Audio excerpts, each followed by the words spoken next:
Disclaimer: the views and opinions expressed in this episode are those of the guests and do not necessarily reflect the official policy or position of USA Global TV and Radio. The content presented is for informational purposes only and is intended to foster open discussion and debate. Viewer discretion is advised. USA Global TV and Radio does not endorse any particular viewpoint and encourages viewers to seek out additional information and perspectives. Saving America with Dr. David D. Schein.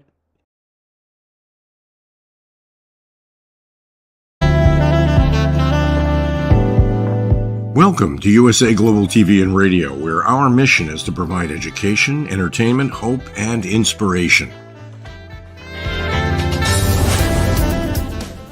USA Global TV and Radio connects you with experts and audiences all around the world every single day to help you succeed in business and to live a richer life.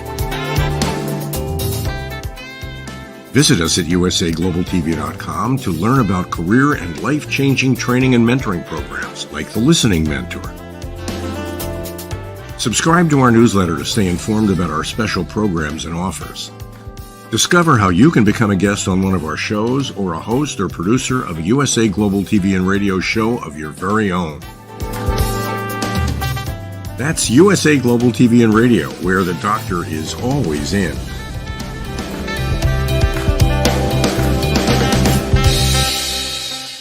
Welcome to Saving America. This is your host, Dr. David D. Schein. Here's some of the top stories that we're covering. The U.S. national debt hits $35 trillion. This is not a one-party problem. I've heard a pundit recently comment that the service on the national debt next year will exceed the amount that we put into national defense. Part of my concern is I don't hear either political party campaigning on a basis of controlling the national debt. I'm very concerned about it, not just for our children and our children's children, but for the current generation. And remember, this is on top of Medicare and Medicaid and Social Security running out of money. We have some serious financial situations going on, and America's politicians are not dealing with it. China's expanding Arctic ambitions challenge the U.S. and NATO. This is a mega story for the foreseeable future. Xi is an ambitious fool. However, as they say, never take fools lightly. The CCP is doing its best to ruin the economy of mainland China. Showing these displays of force are designed to keep the average person in China focused on something other than the failing economy and the incredible demographic results of the one-child policy. We know that China wants a nuclear sub in the Arctic. If USA and NATO allow this, this could portend a significant change in the balance of power, a change nobody in the free world can allow. The United States needs to exercise its territorial jurisdiction and make sure that doesn't happen. Speaking of the free world being challenged, U.S. and Canadian fighter jets had to scramble Russian and Chinese nuclear bomb-capable bombers near the U.S. Arctic area. This is sovereign U.S. land. Frankly, I would like to see a stronger response by the U.S. and its allies. How about forcing these enemy planes to land and arresting their crews?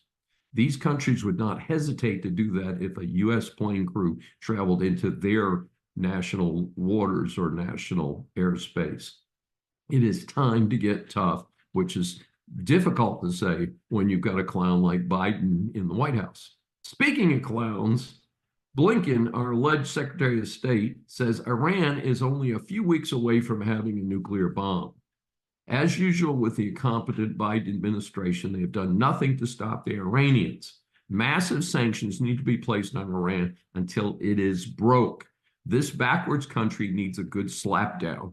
The U.S. tolerates endless public statements about destroying the U.S. and Israel by Iran's deranged leaders. It is time to get tough in response. A very sad story. An Iranian-made rocket launched by Hezbollah killed 12 children playing soccer in northern Israel. 29 other people were hospitalized. The children killed were part of the Druze people. This is a unique sect in that they are Arabs who are not Muslims. So the terrorists now claim that they were trying to hit an Israeli military base. Of course, I find it offensive that people are protesting against Israel when it was the one attacked on October 7th. Over 100 hostages may still be held in horrendous conditions in Gaza.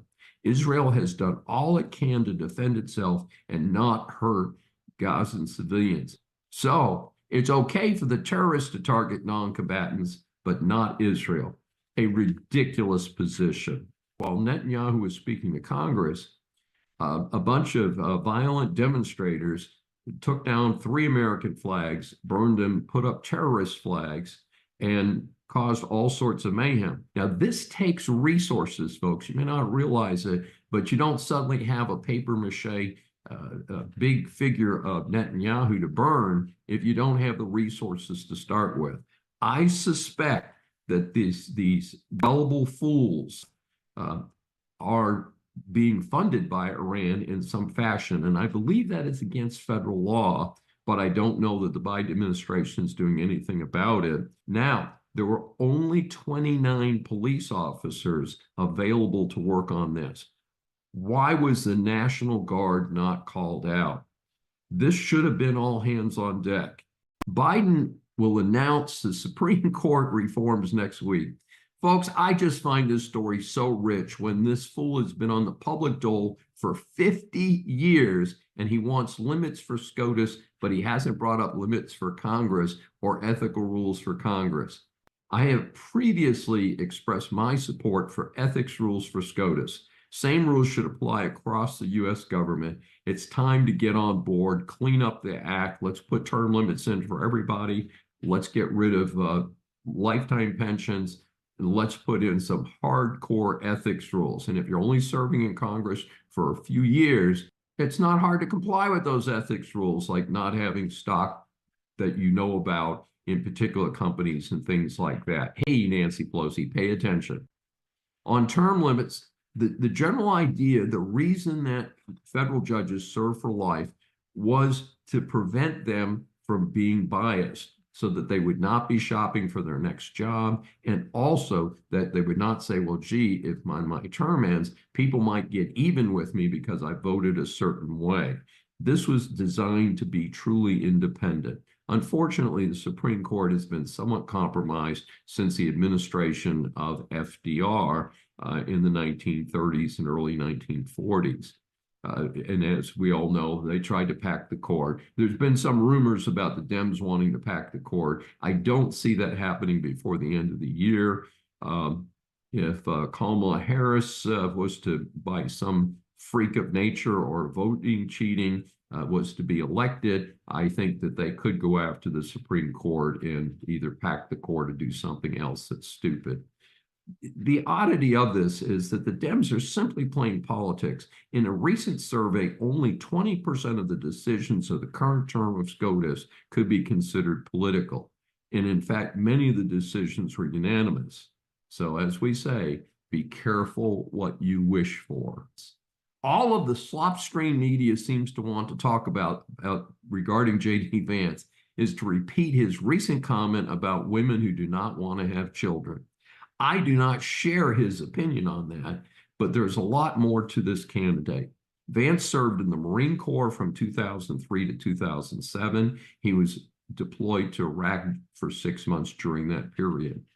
After graduating from Ohio State University in 2009 and Yale Law School in 2013, he worked at a venture capital firm briefly.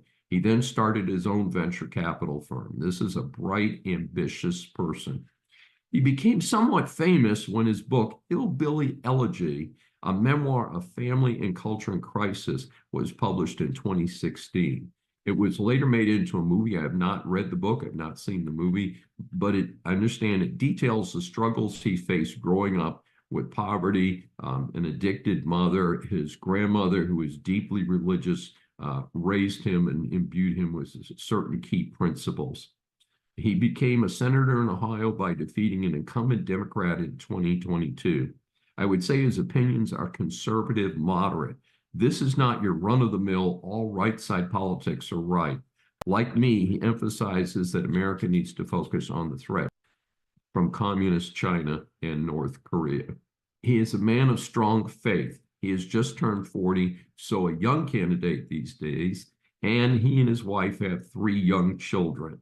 But he expresses his religious beliefs openly, and I believe that's a positive in a world that needs to have some ethical guidance. We've got a quick wounded update from the Trump rally. I'm pleased to say that the 2 men who were seriously wounded, in addition to the murder of Corey Comparatori, have recovered enough to leave the hospital. Generous donations to a GoFundMe for the 3 men and their families has reached $6 million. Former Kentucky Attorney General warns about threats to business from woke corporations. As we watch the mass migration of businesses from California and the Northeast, I believe that business leaders are paying attention to each state's approach to business. Remember, it is not just the business itself, it's their employees, vendors, and investors. Another reminder comes from former Kentucky Attorney General Daniel Claremont. He recently spoke with the Daily Signal, where he expressed concern that many publicly traded companies are no longer focusing on return on investments to shareholders. He is quoted, "We don't need companies built on diversity, equity, inclusion. We need companies built on excellence, merit, and intelligence." Hey, sounds like good advice to me. The U.S. Department of Health and Human Services is trying to crack down on so-called whistleblowers who are exposing gender medicine. And what we're seeing here with HHS is they're going after a whistleblower doctor named Ethan Hain, who exposed the fact that Texas Children's Hospital in Houston was still providing to minors gender change medical services, despite the fact that this violates Texas state law. The HHS is claiming that Dr. Hain violated the federal HIPAA privacy law. However, he stated in reply it was his moral responsibility to expose what was happening to these children.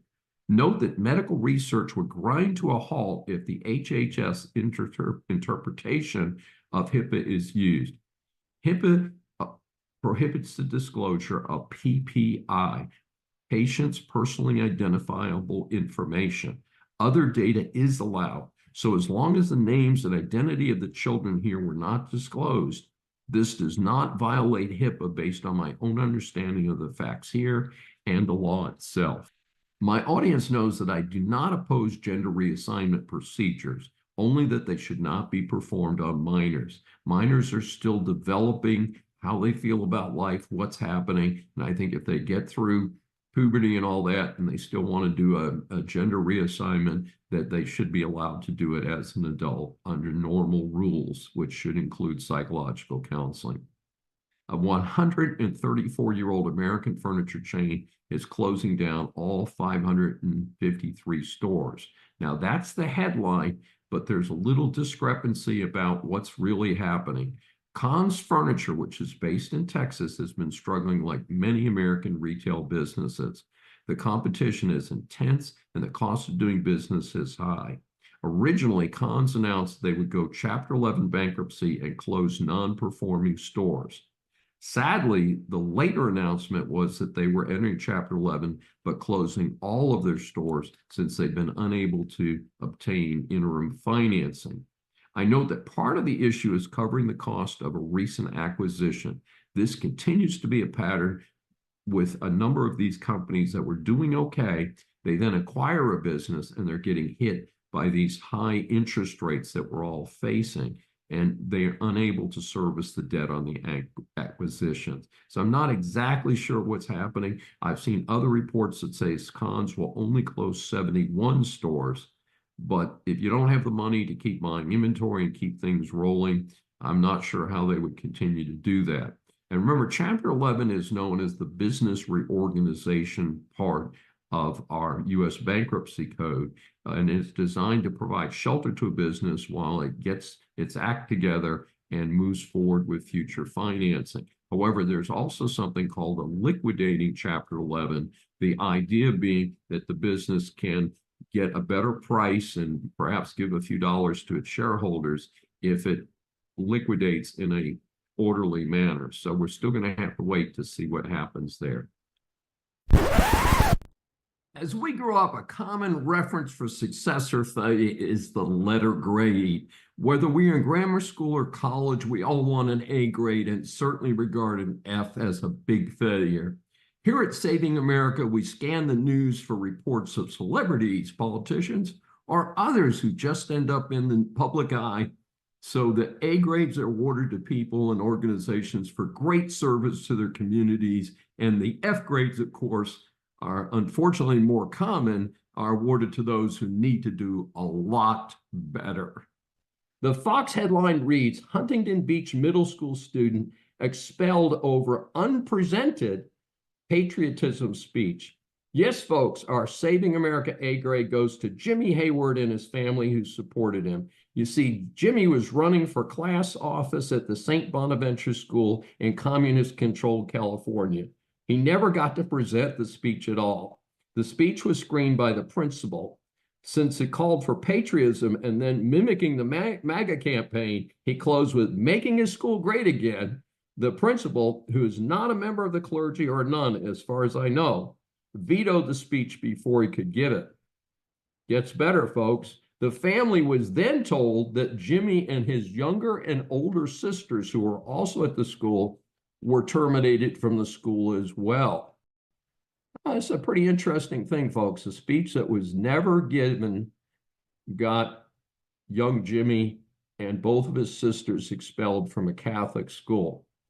The school's defense, I'll quote, is, we will continue our Christ-centered, faith-based mission of fostering an environment where every student can thrive spiritually and academically. Folks, I attended Catholic school K through 8th grade. I teach at a Catholic university. I have never, ever heard that Christ and being a patriotic American are mutually exclusive. In fact, I believe that Christ would support a country that brought prosperity and freedom, including religious freedom, to its citizens. Therefore, Saving America awards Jimmy Hayward and his whole family a coveted Saving America A grade. Our series of interviews for Saving America establishes that the world is full of interesting people. Saving America welcomes Dom Einhorn, who comes to us from his home base in Sarlat, France. Incredibly, at 23, moved to the U.S. and created a successful .com startup. He sold that, and in 2001, he moved back to France. He is a serial entrepreneur and CEO of many companies, including digital media, technology, and others. He speaks an amazing 6 languages, including Alsatian. Among his accomplishments, he's the founder and CEO of Unicorn, that's spelled with a Q. This is the largest rural incubator accelerator in the world. I found so much information on the various companies that he started that I really had to edit this down so I could structure my intro and have time for my 3 questions. We welcome Dom Einhorn for his first appearance on Saving America. Thank you so much for having me, David. Looking forward to it. Sounds good. Well, we'll jump right in. With your terrific record, what is your advice for other entrepreneurs out there, especially those who are interested in tech ventures? Well, as you know, tech is pretty much all I've done my entire life. I don't know how to do anything else. I have a very peculiar interest. I've never golfed in my life. I played darts once in my life against my old partner who challenged me to a game of darts that, by the way, he lost, even though I had never played. So I guess I made my point there. But when it comes to tech, I've been in tech business since 1993. Clearly, tech has evolved dramatically since that time. It's always moved fast, but it tends to move faster and faster. And the closer you seem to be getting to the horizon, the more it shifts away. So I think the biggest piece of advice I would give to any entrepreneur in the space, as well as to any investor, is to not focus on what changes, but instead focus on what does not change. And that's usually where we see the real opportunity. Now, what doesn't change? People tend to change a lot less or a lot less faster than technology does. So communities, for example, when you're building a business, a B2C business, business to consumer business online, for example, you're trying to engage with people, you're trying to retain people, you're trying to nurture people. That sense of community in my book, is more important than it's ever been, no matter how much the technology changes, no matter how we engage with people. So the early days of the internet, before the Facebooks, before the Instagrams, before the LinkedIns, before any kind of social media, we had bulletin boards. I'm now talking the years, for those that are old enough to remember, 1992, 1996-ish. We had news groups. People were engaging using primarily text. Then they were engaging using images as the technology would mature. And then in the early to mid 2000s, a little bit of video, more and more video. Now you have TikTok that you guys might be banning soon in the US, which is video only. But at the core of this, despite the technology changing, the willingness of people to engage into meaningful interactions, into conversations, that never changes, never has changed. Storytelling, we've been telling each other stories since the first campfire, I guess, or even before the campfire. That becomes more and more important. So when you're looking at building a business, the best recommendation I could make is focus on what doesn't change, what will be here tomorrow, because none of us have a crystal ball to predict the future. Well, I think that's very sage advice. And in fact, in order to make sure I made the time this morning, I skipped my technology networker at the new ION Center here in Houston, which is sponsored by Rice University.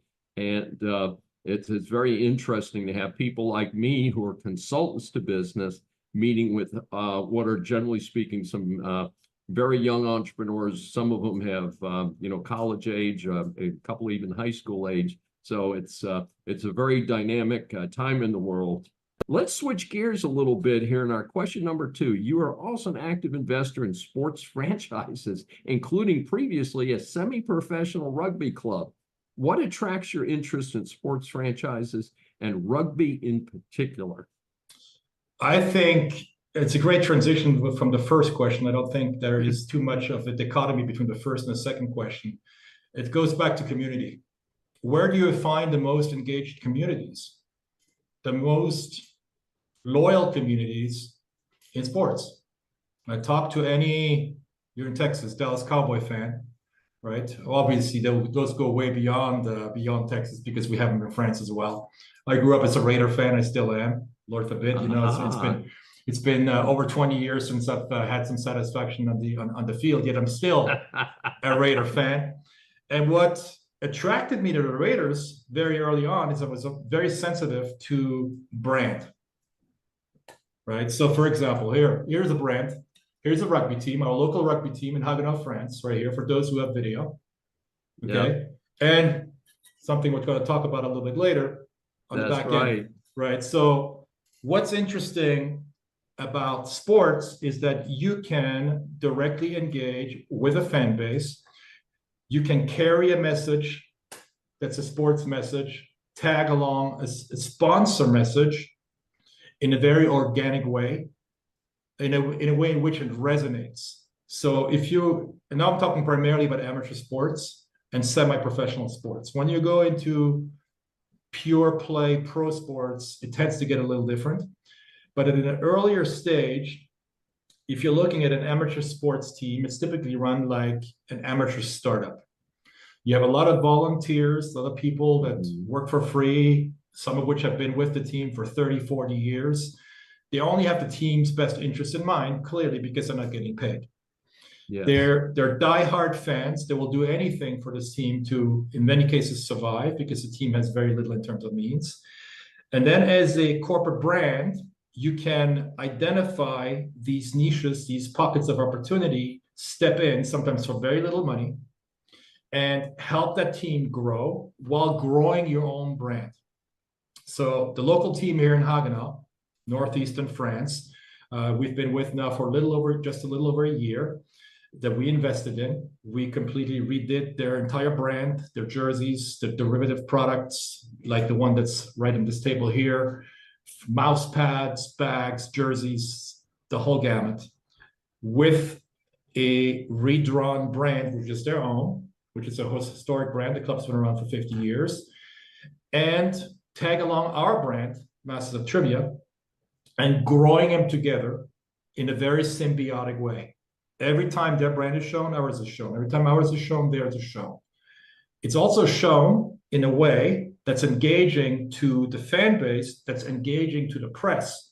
So every Sunday, typically, or every Monday, sorry, because the games are on Sunday, the weekend games are covered in the press, on social media, and you can measure the impact that you have for your own brand, and you can measure the ROI, the return on investment, of what we call the return on brand, the ROB.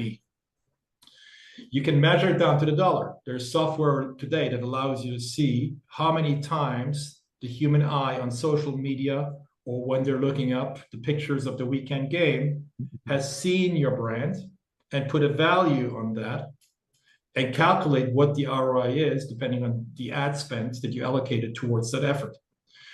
And what we found out, and that's to answer the second part of the question, why rugby, is that if you look at sports in general, according to our research, internal research, and we spent a lot of time on that, the number one sport in the world in terms of ROI, sponsorship ROI, is ping pong, table tennis.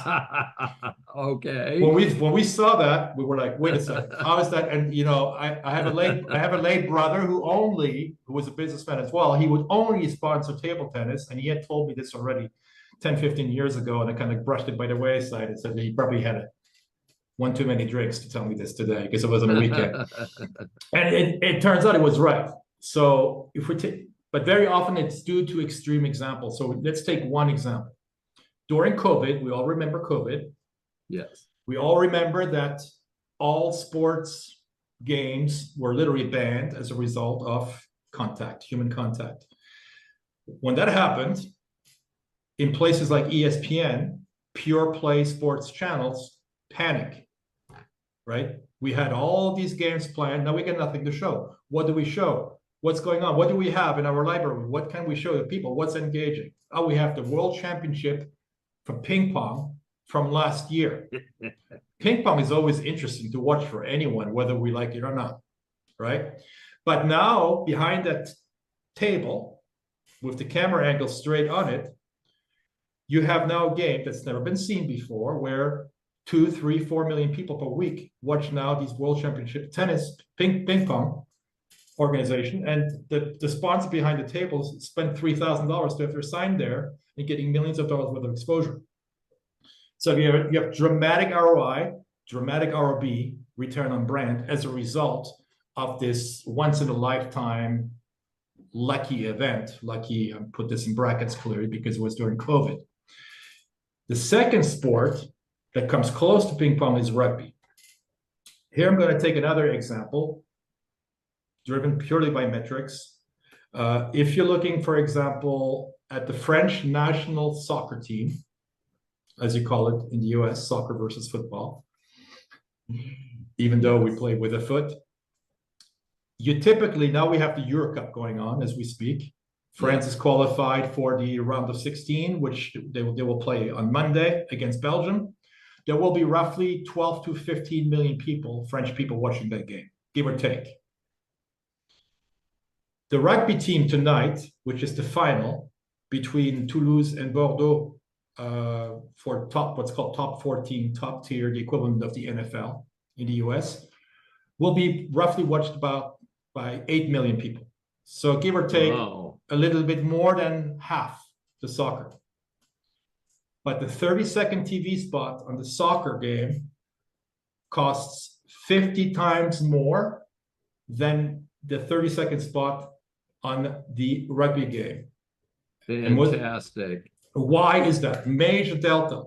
Well, the reason is what we call in the advertising business the upfronts.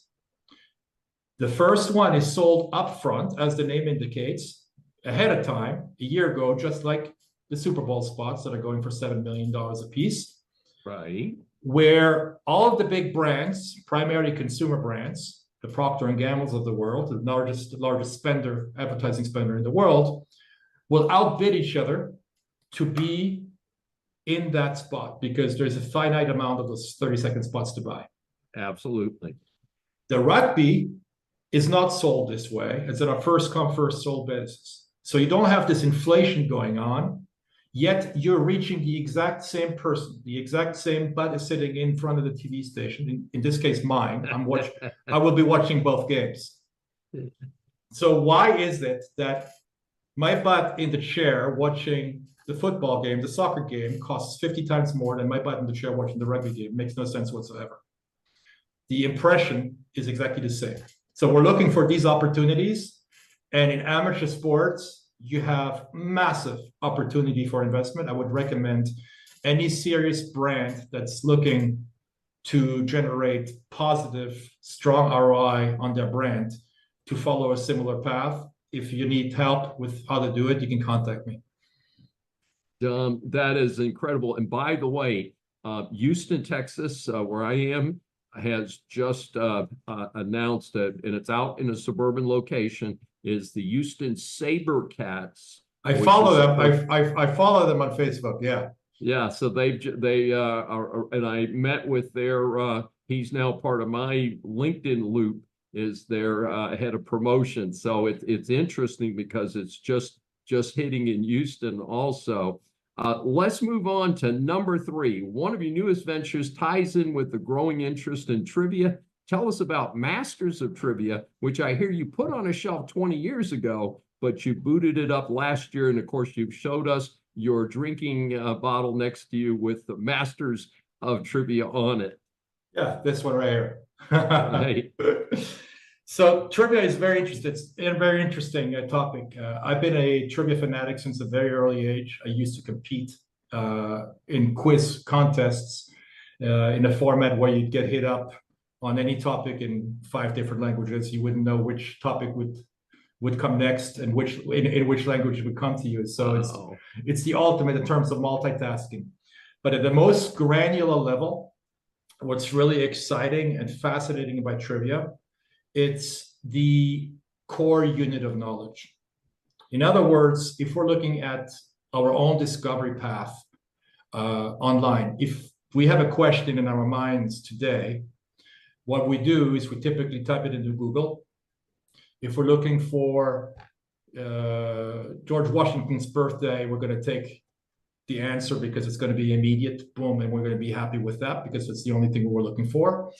But if we're looking for Ronald Reagan's curriculum, we're going to have to dig deeper. We're going to see his birthday. We're going to click likely on Wikipedia.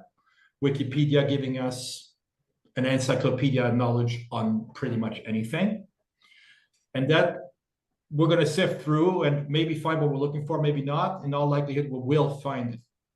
However, there is a missing piece to the puzzle, which is how do we test our own knowledge against any topic? What if we had a de facto Wikipedia-like resource that allows us at the most granular level, be it a butterfly, a bird, an American president, a football team, an obscure topic in another language, a systematic way of testing our knowledge on that topic, learning as we go in a gamified way. This is really what we're setting out to do, basically helping the world become smarter on any topic. Today, you may have seen it earlier today, we celebrated Mike Tyson's ear biting of Evander Holyfield, which happened on June 28, 1997, believe it or not, 27 years ago. So for those who remember that event, you know, that was almost 30 years ago, 27 years ago today.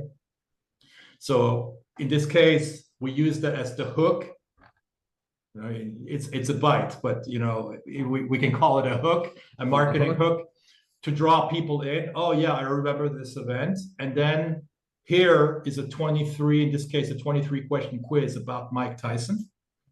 You can test your knowledge about what you remember about him, what you know about him. But the objective is to do this on millions of topics, on any topic under the sun, in any language under the sun. So it's an absolute massive undertaking. On the same lines, we're organizing the first European Quiz Championships. I don't think I mentioned this to you, but this is an event. I haven't heard this yet. Go ahead. I will invite you to. It will take place in our neck of the woods here in northeastern France in Alsace. The website is currently under construction. It will be quiz67.com. 67 is the name of our department. France is divided by departments. And it will bring together over a Saturday, Sunday, players from around the world, primarily European, that will compete on Saturday in a confined environment in the massive sports hall against each other. And then on Sunday, the following day, we will open up the winners who will then compete against the rest of the world in a hybrid format, both online and in the physical presence, with a massive screen where people can follow what's going on. We're going to provide more context prior to every quiz contest, meaning that if you're playing a quiz about the Civil War, you will get a 3-minute clip playing first to draw the people in, to give them more context, rather than taking the average Frenchman who knows nothing about the Civil War and just parachuting them into a quiz about the Civil War, which would make no sense. Yes. And we're going to do this in French, in German, in English, and in Alsatian, which is our local language. Yes. So that's going to be the gist of the event. But coming back to the trivia itself, it's also a massive business opportunity, which ties together with your first and your second question. In other words, tech, sports, and Masters of Trivia. How do they all tie together? Well, if you can target a user down to the most granular level, and you look at these unit economics, and you're knowing that you can create a quiz on any topic under the sun, in any language under the sun, you can pick any. You can drive community to that topic, because no matter how targeted that interest is, let's say fly fishing, not in general, but fly fishing in northeastern Montana, you will have a community of fly fishermen in northeastern Montana that you can target with a quiz that's specifically built for that purpose. And then you can tie in local guides, fly fishermen from northeastern Montana that will want to sponsor that quiz with pinpoint accuracy, content and context. When you're going to that guide, today, he's probably using some Facebook ads, he's probably using some Google ads, maybe some other venues, but very often he's challenged to find the right medium that is perfectly aligned with his line of business. That is no longer the problem here with what we're setting up to do. We can give him the perfect context and the perfect content and align them both together and make them both resonate without turning off the user. Because if you're, as we all know, very often when we like content, we're annoyed by the advertising that's superimposed on top of that content. Absolutely. But if that content, if that context is perfectly aligned with the content, if I'm playing that fly fishing trivia quiz about Montana, and the ad that's rolling right next to it is a fly fisherman from northeastern Montana, I'm not going to be turned off by it.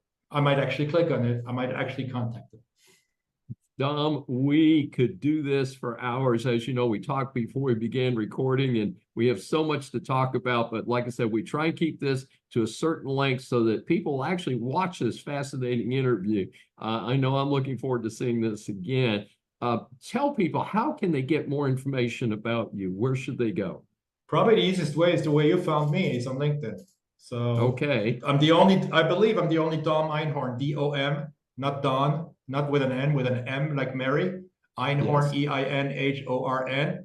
And from there on, you'll find the links to Masters of Trivia, our website, and everything else. Fantastic. Business students, business persons, or consumers, business law impacts much of what you do. This segment is designed to help you get past the headlines on key stories. Politics and the law overlap in this highly publicized case against former President Donald Trump for alleged election interference in Georgia. He's actually been charged under the RICO statutes, which makes it a very interesting case of criminal law. Even if Trump is elected president, due to this being a state-filed case, he could not pardon himself out of it, I've heard separately. Well, some may recall the popular play that was later a successful movie, A funny thing happened on the way to the forum. Well, that farce was set at the pinnacle of ancient Rome. So this new episode might be titled, "A Funny Thing Happened on the Way to a Trial." Trump's defense team challenged the legitimacy of Fulton County District Attorney Fani Willis and the special prosecutor that she hired, Nathan Wade, to whom she has reportedly paid already about $600,000 of public money. Now, that in itself would not be a crime. However, there was a court hearing where she and Wade were forced to admit that they had been openly dating. However, their testimony was that they did not date until 2022, after Wade took over the case against Trump.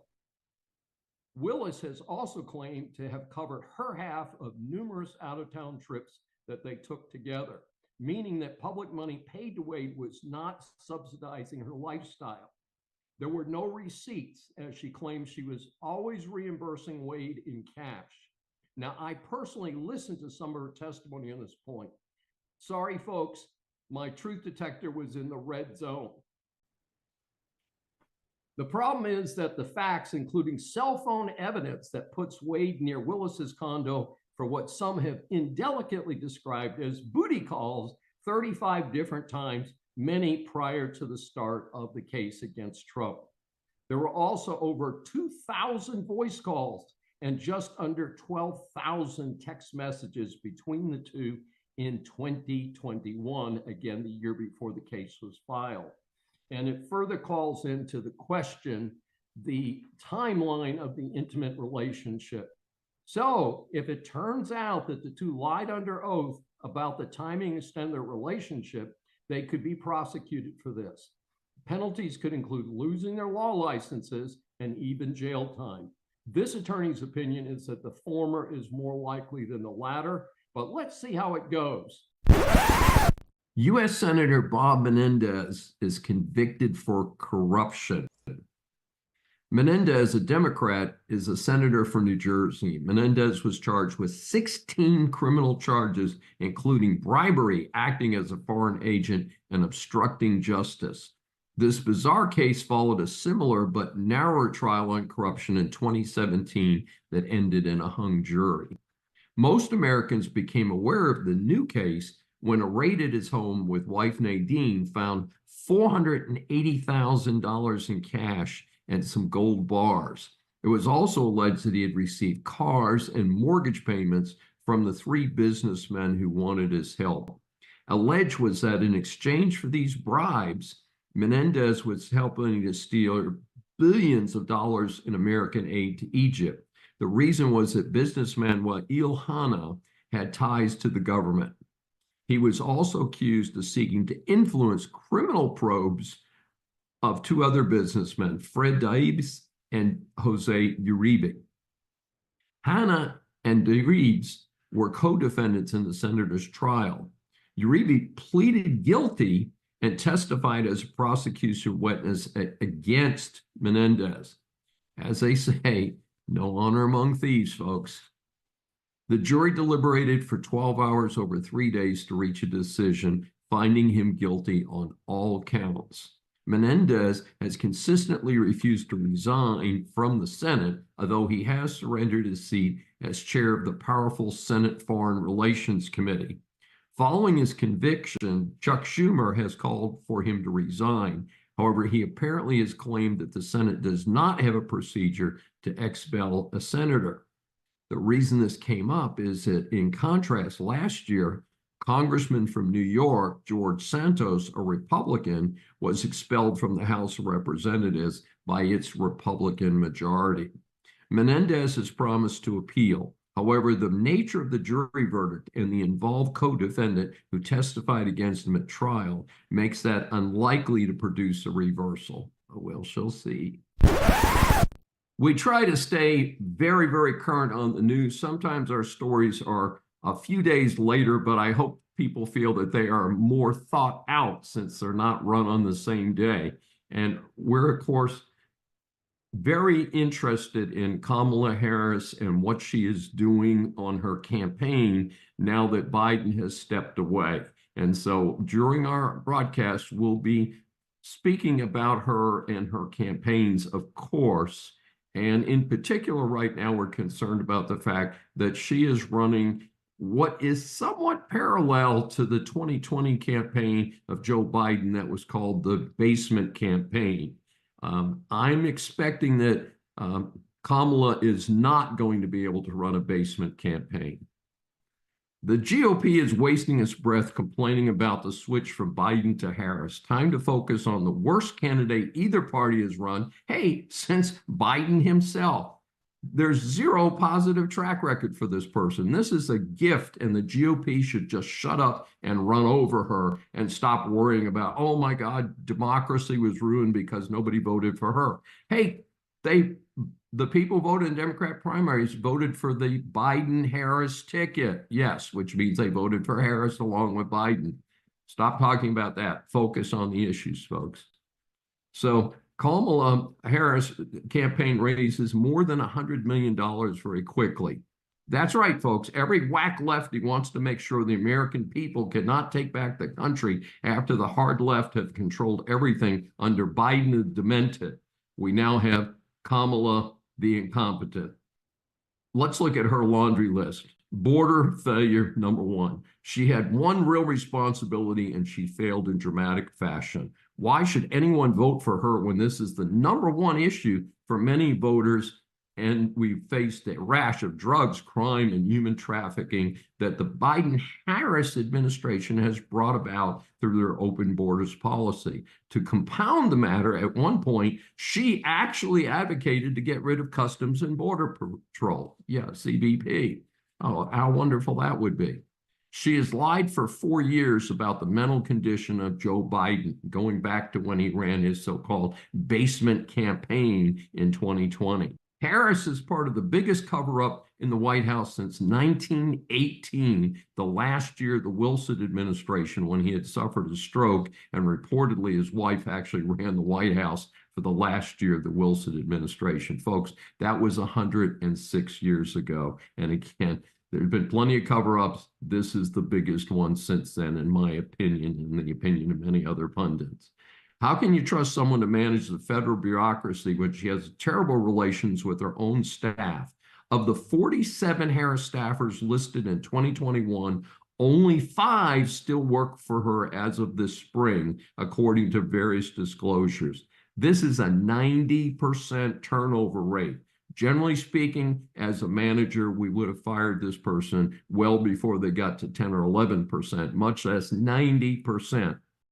She wants to ban fracking, which is essentially taking old or low-producing wells and extracting more fuel. It's a tried and true technique as of today. It has helped give America energy independence. Why would the Dems want to block that? She supported terrorists who destroyed American cities. That's right, she was raising money for bail for the violent scum who burned police stations, destroyed cars, and wrought ruin on numerous American cities. She supported no bail laws. These have failed everywhere that they've been tried. She supported letting criminals out on the street, including a murderer. While not a focal point of her public visibility, when questioned on her views, she is a true commie, or during the Cold War, we called them dirty commies. She will not follow the Constitution. She is frequently taking positions that violate the Constitution. She has telegraphed her anti-Semitism when she recently refused to meet with Netanyahu when he spoke to Congress. She has supported another crazy concept called Medicare for All. This ludicrous proposal is estimated to cost $35 trillion, which, by the way, folks, is the current level of the existing national debt. Nationalized healthcare is a failure everywhere. Plus, Medicare is about to run out of money. Oh, that's right, she's a Dem. They don't care about the national debt and running out of money. Time to pay the piper, folks. For the record, I support the USA having a woman president. Examples of outstanding women leaders from elsewhere include the great Margaret Thatcher in England and Golda Meir in Israel. Italy now has its first woman president. We have great female leaders in this country, too many to name, but Harris is definitely not one of the great women leaders of America. The U.S. Postal Service just announced another increase in first-class postage. Why? The USPS, the acronym for the United States Postal Service, is the worst-run operation of a poorly run government entity known as the U.S. bureaucracy. And it recently announced it's losing $1 billion this year. Why? Because we are sending less mail, and that is their excuse for raising the rates. Now, how about having less employees? If you have less business, go ahead and have less employees, have less overhead like a regular business would have. I proposed a solution to the postal crisis some time back. I'm going to repeat it now. It's the Schein plan. The clowns of both political parties haven't been paying enough attention. Hopefully they will this time. Number one, bulk rate postage must come up to cover the full cost of the U.S. Postal Service. Most of what's being delivered today are packages as a contractor for Amazon and other companies, which ought to be at full cost, and bulk rate postage. Most of my mail, over 90%, goes directly into the shred or the recycling bin. This is not reasonable to give them 20 cents or 26 cents a piece when we're now going to pay 70 cents a piece for mail that costs the same amount physically to deliver to your door. Number two, we can cut delivery to more practical levels. So few people are receiving real mail today because so much is being sent via electronic mail that we don't need 6-day-a-week delivery. Recently, Congress, for some reason, endorsed 6-day delivery, despite the fact that it makes no sense in 2023, and it hasn't made any sense pretty much since 2010 or even earlier. It's time to cut it 4 days a week in business districts, the 4 of the 5 weekdays, and for residences, 3 days a week and Saturday. And I think we will have handled most of this. In terms of package delivery, you know what? Package delivery needs to be compensed at the fair rate, or let the UPS and the other competing services, the United Parcel Service, FedEx, so forth, take care of their own business and not put the lower value, lower profits deliveries out to our postal service that we're paying for indirectly, of course, from our tax dollars. And number 4, stop kowtowing to the postal unions. They can't strike, they're a federal union. Start looking at what we're paying them in pay and especially benefits.